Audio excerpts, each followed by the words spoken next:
Well, howdy, all you collector car fans out there. This is Jason, the owner and founder of Southern Bush Motorsports, here with another tall tale.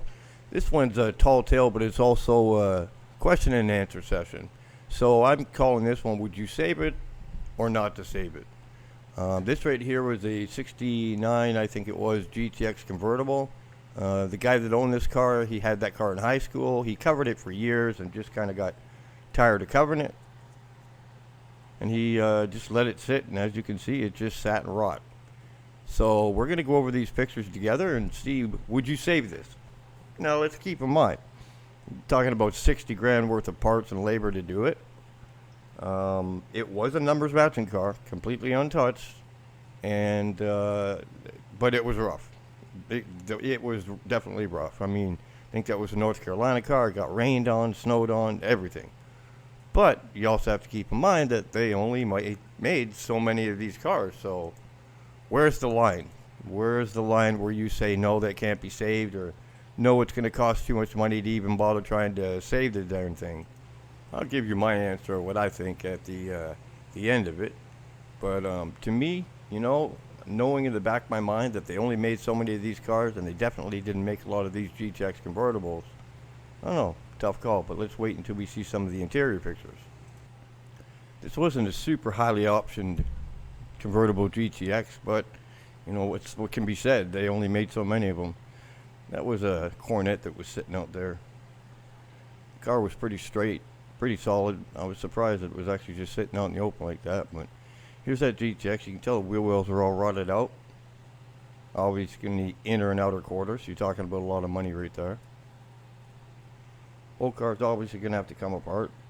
When you see rust spots like that, a lot of people don't know this, but when they were making metal for these cars or buying metal for these cars, they used to throw the whole car in the smelting pot. So they didn't take the tires off or the interior out or anything. They threw the whole thing in and they just scagged it off and scraped the crap off from the top. But you're still going to get little pieces of rubber and all that stuff inside the metal when they remake fenders and doors and stuff for these cars. So that's why you get those spots in the middle of a car, and you wonder how the whole car is solid, but there's a spot of rust right through in the middle of a door. Well, that's why. If you look at that convertible, look at that convertible interior. I mean, he never touched the car. There wasn't anything done to it. Just let it sit and rot. Wasn't a Hemi car, wasn't a 4-speed car or anything fancy like that, but you can see the car is completely untouched. He just let the thing sit and rot, and it was just so sad to see it, but he had a building full of other cars, and wasn't on his priority list. But the cool thing was the car was complete. We start looking at the interior pictures here. That's where all the problems really start. For me, so when you're buying a car like this is an unrestored car, but you shouldn't be paying unrestored high prices for it, because this car obviously needs to come apart. It's got some major issues. But it was a pretty low mileage car. I think it had less than 50,000 miles on it, if I remember right. I can't see that odometer correctly. Smaller picture that I see. Rainbow steering wheel. It was just, the car is what it was. The top part of the car was pretty solid. If I remember right, it was a 383 car. But, find a restoration shop. You're going to lose a car for 2 to 3 years if you got a good restoration shop. It's going to be a mind-blowing trip trying to find parts for this car that are any good. There's the original numbers matching motor sitting in the car. Looks like at one time he was trying to pull it out. But, untouched. It makes it easier when you're restoring a car when it's untouched. Because you know where stuff was, where everything was, and it's easier to pull stuff out so you can categorize it and box it up. Wasn't an air grabber car. Under hood of that car, look at how solid that hood is, right? You got a lot of good parts on the car, but when you start getting into frame rails and floor pans, who cares? Quarters, who cares? They repop all that stuff. But frame rails, it's like, when you acid dip that car, which a car like this you really should acid dip, how much of the car is actually going to be left when you get it out of that tank? Is there not going to be anything left? I mean, you can't rebody a car like this because there's numbers all over the place, and it's not right, it's not legal. But Yeah, I think that chain was on there because he kept the hood The hood was flopping around and stuff at one point, and it's time sitting out in the field. Look at that frame rail.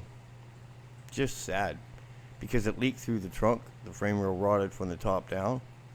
So you got frame rails that are rotted out. That side wasn't rotted. That side was pretty solid. So this is why I did this Tales from the Bush. Because one, it's some pretty cool cars. And two, it's how do you make that decision where a car is worth saving or it's just too far gone? Because, you know, this car's worth a lot of money done. There was a 442 that I found on the property. Now, 442s are my favorite cars because it was the first car I ever owned. 69 442. I was young, getting into a lot of trouble. My dad brought my brother a 69 442 bar find. He cracked it up on graduation. My dad gave it to me, gave me a place to keep it for a year, and said, learn something about mechanics like your uncle. And so I restored the car. Did a crappy job, but I did it. This 442 was, aside from the motor being out of it, the car had never been touched. Lord only knows why the motor was taken out of it, but so now we get into it. Do you restore this car? Car's untouched, pretty rare, good color combination. I think it was black on black with a white stripe, if I remember right. But again, except for the motor, untouched. But the car was rough. It was kind of solid. It looked pretty straight. There you go, sitting right there, just sitting in the field. It was just ridiculous how these guys just. It is what it is. You do what you have to do. But the chrome was actually pretty good on the car. Really super straight car, not rotted around that back windshield. But you know, that's the decisions you have to make when you're restoring a car. If a car's pretty solid when you get started, you're going to save some money on some body work. If the car's got a rough body on it, you know, it's going to cost you a lot more. You can add about 30% onto the cost if a lot of body work needs to be done. Now this right here was a 70 446 pack Go Mango Super B. This is a good example of when do you say no, the car can't be restored. Because the car was stripped for some reason. It was found at a junkyard. But the craziest thing is, for some godforsaken reason, the numbers matching block was sitting in the trunk, just the block, and the numbers matching transmission was still in it with the numbers matching rear end. But I'm not going to lie to you, when you look at these pictures, this car was rough. This is borderline, do you save it? So then you get into the situation where do you just find a 70 Coronet, that 6-cylinder car that's super solid, and close the door and swap body part numbers? That would be a lot easier to do it that way. It's illegal, and it's lying to people, and you're ripping off people. Even if you plan on keeping it, you know, something happens to you. You know, the car's going to move on in life, and other people are going to get ripped off.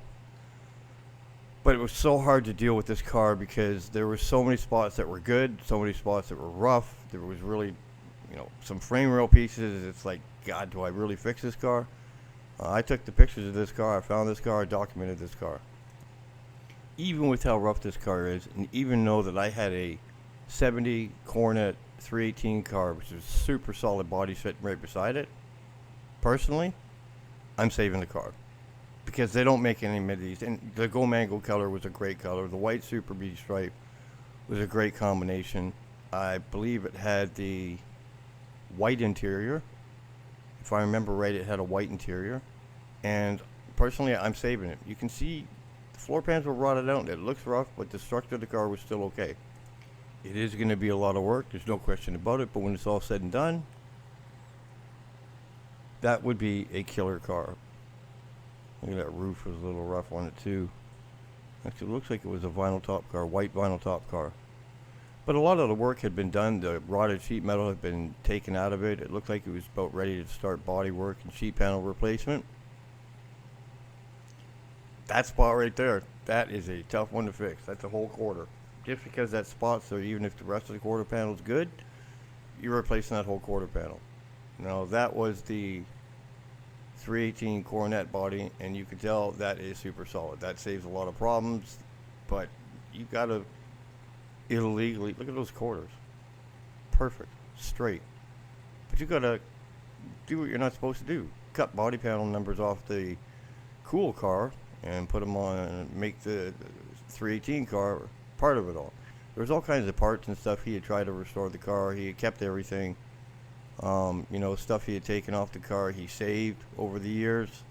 He really was trying to restore the car, but you can just get over your head sometimes. A little bit too much for people to restore some of these cars. He was smart enough to bag everything and labeled everything, and he had all the good intentions of restoring the car, but it can just get away from you and get a little overwhelming.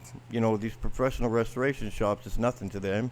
They can take anybody's half taken apart project and make sense of it and start it all over, because these restoration shops, these guys are professionals. They don't look at the cars, the crap that you brought to them with everything in boxes and stuff. They just know what the car is supposed to look like at the end. So for me, yeah, I would save this car. It was a beautiful car, great colors, and it was really cool to actually find this one. I appreciate you coming by to check out another Tales from the Bush, and we're looking forward to doing some more tales for you. And don't forget to like and subscribe our page, and we appreciate all the views and all the people coming by. Thank you for visiting Tales from the Bush.